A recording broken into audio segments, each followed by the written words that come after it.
소위 우리나라에서 얘기하는 올드카들을 모여서 놀 수 있는 온라인, 오프라인 공간을 만드는 플랫폼의 역할을 하려고 하는 곳입니다.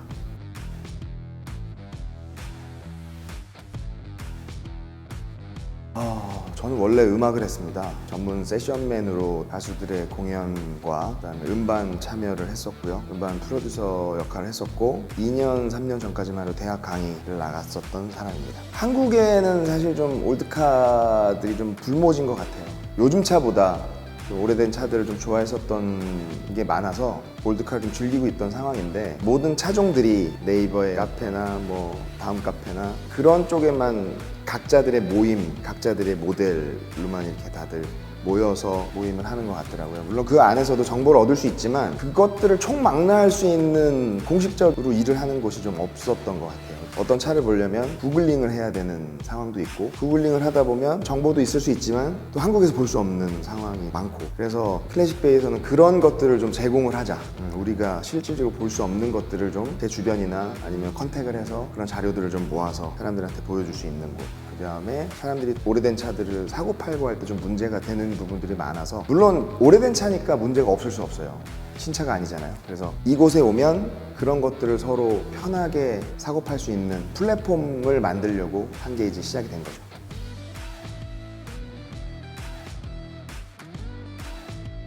제가 좋아하던 차들이 다 제가 어렸을 때 좋아하던 차들이니까 지금 올드카죠. 그때는 각 회사가 아이덴티티가 확실했던 것 같아요. 아무래도 뭐 벤츠면 각이 살아있었고 BMW면 라이트가 동그란 게 굉장히 유니크했었고 아우디는 아우디 나름대로의 본인들의 회사에서 추구하는 것들이 있었고 그 다음에 슈퍼카들 회사들도 그들만의 아이덴티티가 있어서 그때 시절을 굉장히 좋아했던 것 같아요. 근데 지금은 사실 좀 그런 아이덴티티 디자인부터 굉장히 많은 것들이 서로 섞여 있는 것 같아서 안 좋아하는데 제가 돈을 벌기 시작할 때가 아마 30대 초반 중반? 그때부터 돈을 벌 수 있는 계기가 돼서 그때는 아무래도 그냥 구형차였던 것 같아요. 지금은 올드카가 됐지만 그때는 구형차였던 것 같아요. 15년 전에 이때는 그게 구형차였기 때문에 제가 어렸을 때 봤던 차들을 사면서 시작이 됐던 것 같습니다.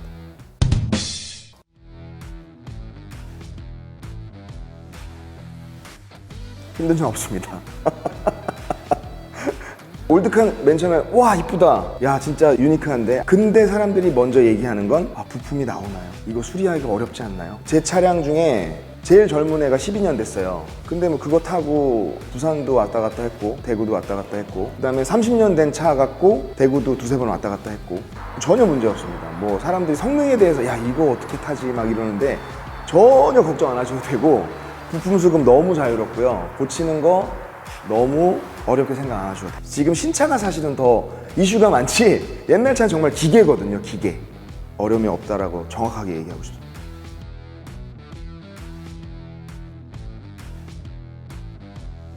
수요가 많지 않기 때문이다 라고 먼저 말씀드리고 싶어요. 이유는 이걸 즐기는 사람이 많지가 않아요. 돈이 안 된다고 또 말씀을 드리는 건 즐기는 사람이 많지 않으면 고급 스포츠이거나 옛날에 골프처럼 똑같은 것 같아요. 만약에 이 올드카의 취미가 부의 상징이고 이렇다면 한두 대를 팔아도 돈이 남을 거예요.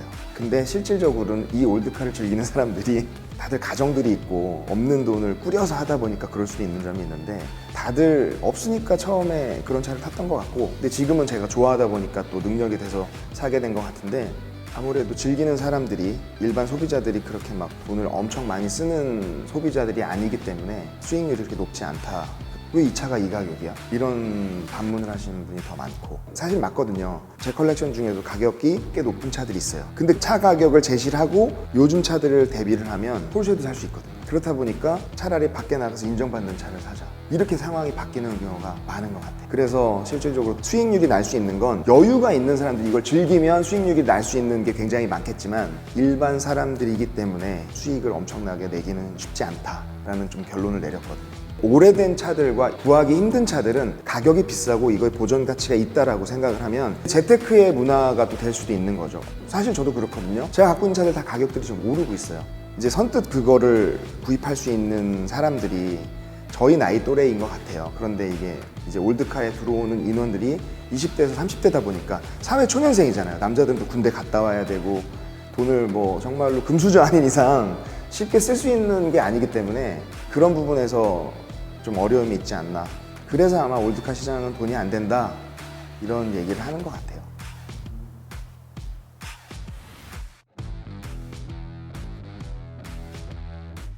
저는 두 가지를 생각했어요. 하나는 분명히 올드카를 컨버전해서 탈 수 있는 사업이 분명히 나오긴 할 것 같아요. 근데 그거에 첫 발을 내디딜 수 있는 업체가 있냐 없냐가 가장 중요할 것 같고, 제가 알기에는 지금 업체가 두 군데가 있는 걸로 아는데 과연 이걸 성공을 시켜서 나라에서 이걸 법적으로 풀 수가 있느냐, 그래서 나올 수가 있느냐가 가장 문제일 거고요. 그게 나온다면 나라에서 뭐 전기차를 판매할 때 나라에서 지원을 해주는 것처럼 컨버전을 할 때 지원을 해준다 하면 가능성은 있겠다 싶지만, 또 한편으로는 전기차보다는 그냥 내연기관으로 놔두고 더 귀해지지 않을까라는 생각도 들어요.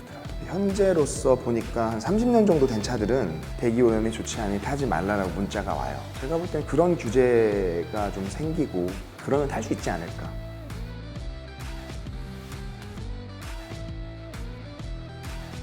한국은 신차 위주인 것 같아요. 그리고 제가 10여 년 전에 BMW를 샀을 때 느낀 게 있었거든요. 야, 이게 97년도, 96년도 차야?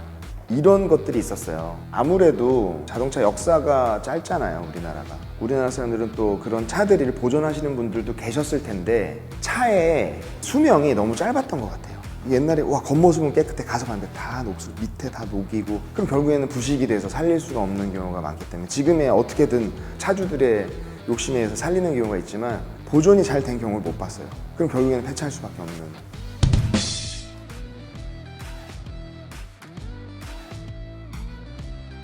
미국에서도 캘리포니아가 배기 규제가 가장 심하다고 하거든요. 캘리포니아가 가장 높은 등급. 근데 우리나라가 캘리포니아 등급. 그러면 들어올 수 있는 차들이 없죠. 그래서 이삿짐으로밖에 들어올 수 없는데, 이삿짐도 좀 요즘에는 그렇게 쉽지가 않다고 얘기를 하더라고요. 한 번도 저는 해본 적이 없어요.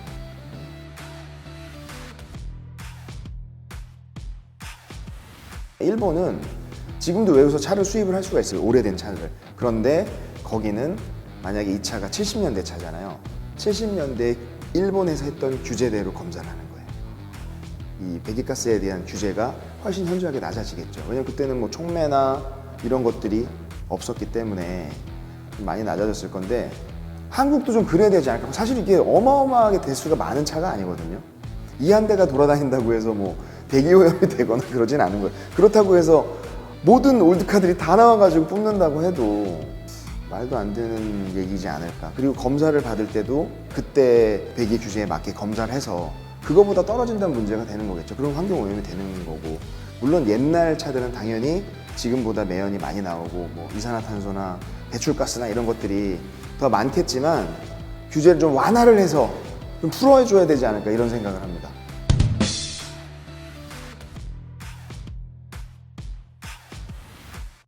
너무 쉽게는 보시지 않되, 그렇다고 너무 어렵게 보지 않았으면 좋겠어요. 이거를 데일리로 타도 충분해요. 단 데일리로 타시기 전에는 기본 예반 정비를 좀 가지시고 타도 충분합니다. 하시는 말씀들이 이거 데일리로 타고 싶은데 터지면 어떡해요? 키로수가 30만인데 터지면 어떡해요? 뭐 엔진 뭐 어떡해요? 뭐 어떡해요?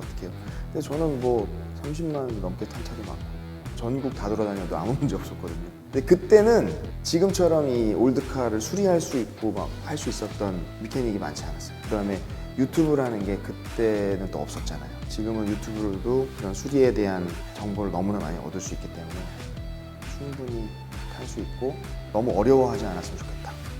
그렇다고 너무 쉽게도 생각하지 말았으면 좋겠다.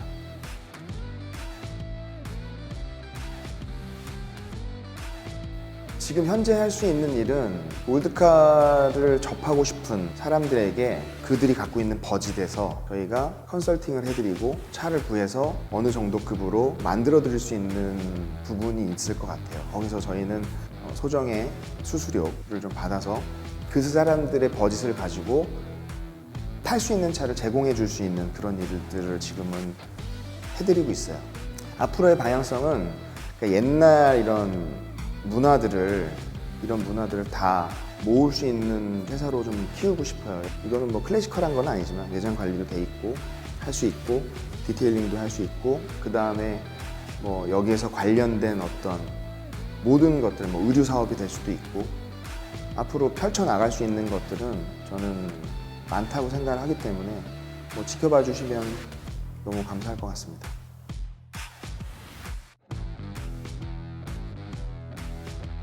저는 그렇게 해서 시작을 했어요. 저는 여기 처음 시작할 때 쇼룸으로 시작을 했어요. 제가 갖고 있는 차량을 사람들에게 보여주고 판매도 하고 리세일을 하고 그 다음에 컨설팅도 하고 여러 가지 저의 개인 사무실이지만 쇼룸으로 시작을 했던 거고, 저는 발전 가능성은 굉장히 무궁무진하다고 생각을 합니다. 그런데 O는 또 굉장히 또 프론티어 정신이 있어야 될 것 같아요. 100% 이게 가능성이 있다고 생각을 하지만 또 반은 또 굉장히 위험성이 있을 수 있다.